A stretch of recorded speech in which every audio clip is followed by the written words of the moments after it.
And welcome to this hour's news review.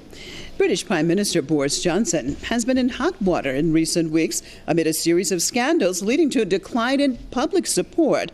Johnson is now facing waning support from within his own Conservative Party as senior members demand a government shakeup.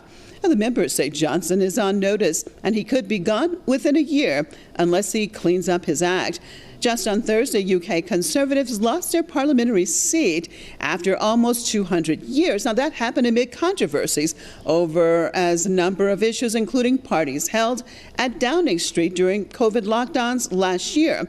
Johnson apologized and his advisor resigned to ease public anger, but to no avail. Things got uglier after reports emerged of two other lockdown parties held last year at the office of the senior civil servant probing the previous gatherings. Now, the official has now quit the investigation.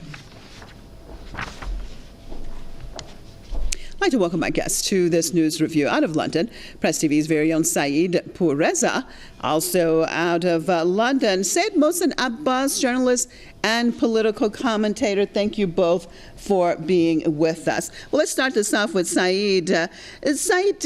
Wow, I mean, it just continues. It seems to deteriorate. Tell me about this latest situation and about this waning support with all these scandals. The bucket of bad news, Marzia, continues to pour down over Boris Johnson's head, as you say. And it was only 10 months ago. It sounds like the distant past, but it was only in October when he appeared at the Conservative Party in Manchester, where he, with the typical bluster and ruffled hair, promised big things and praised the virtues of capitalism, and took a dig at the opposition. Only 10 bruising weeks later, we're looking at his popularity ratings at an ebb, but they have never been as low as they are now. And members of his own party are now discussing whether or not he should stay in power. And we can look at a couple of reasons why it's gotten to where it has. For example, tax hikes from a Conservative Party that has always prided itself on low taxation, or fuel price hikes, revolts over the social healthcare system, and questions over whether or not there were parties, the so-called Partygate, at the number 10 and other government buildings last year, this time when the rest of the country was in lockdown, going out of their way to adhere to the rules to save each other's lives, to avoid overwhelming the National Health Service. And also the governments, the prime ministers defending and then abandoning an MP, a Brexiteer, Owen Paterson, if you recall, just recently, for when he was found guilty of wrongful lobbying on behalf of some of the companies that he worked for. One of them, a healthcare company that was granted a multi-million-pound contract to produce test kits. Owen Paterson is out of the picture, but the reason that we saw the by-election in Shropshire, for example, it was triggered by the Paterson scandal. And that has handed the Conservatives a drubbing and a victory to the Lib Dems. And so the Conservative Party is really very worried now that if the same thing is repeated, the defeats in the so-called conservative territory, the blue wall, and also in the red wall, in constituencies that used to be Labour, but swung to conservative in the last general election. But some are saying the MPs of his party are not his biggest problem, but the public are. Even in his constituency, there seems to be really a sharp decrease in terms of his popularity among his own constituency of Uxbridge, Margaret. All right, let me get Said Mohsen into this conversation. I mean, Said Mohsen, there are a couple of things going on here. On the one hand, we see it seems like every day there's just more and more things coming out, being exposed and unraveling.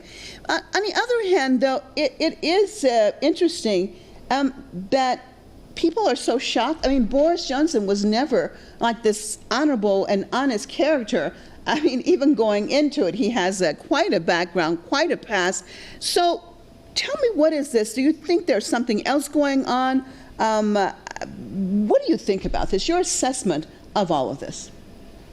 Well, there are a couple of assessments which are probably the underlying reasons, which I'll come on to. But first of all, the realities are that since Brexit and the referendum, British politics has been generally more volatile. It's been a bit like a Shakespearean play, really.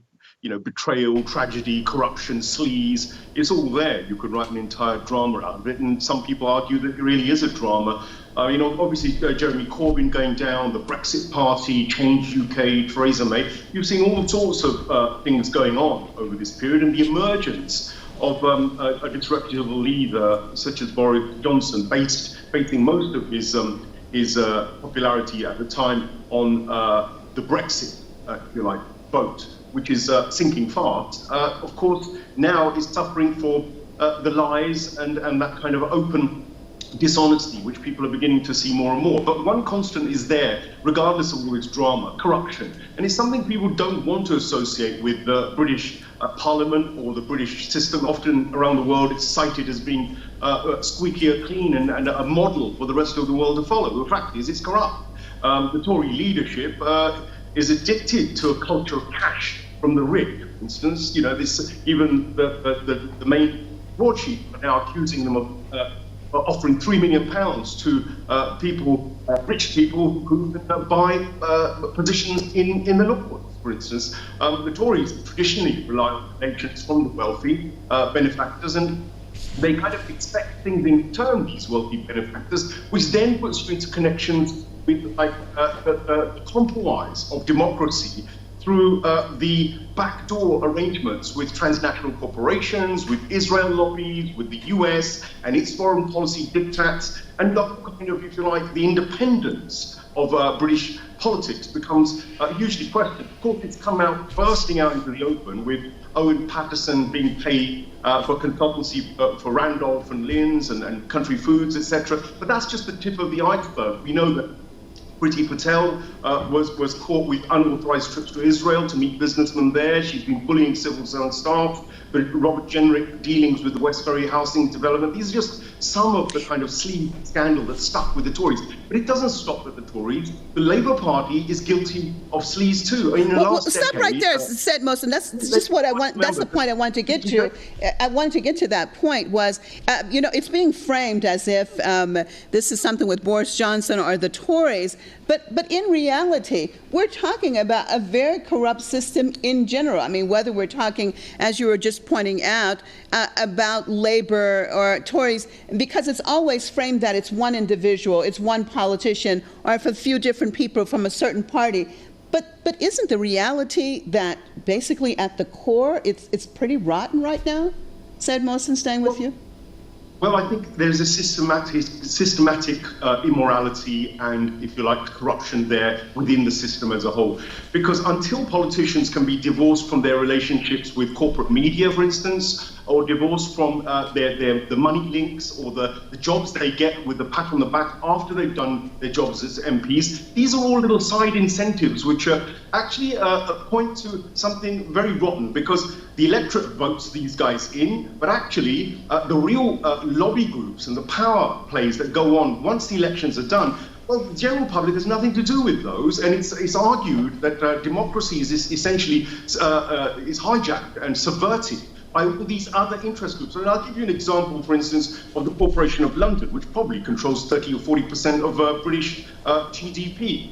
The London Corporation has a guy called the Remembrancer who sits in Parliament behind the Speaker's chair, and they have a huge input into the way policy is run. They make recommendations, and what they do publicly and what they do off the record are two different things. And one has to ask, is big business, is transcorporational interest actually running British politics, or is it the British public? Okay, and on that note, I appreciate both of you being with me for this news review. Saidpur Reza, Press Reviews correspondent in London, and Said Mohsen Abbas, journalist and political commentator, also out of London.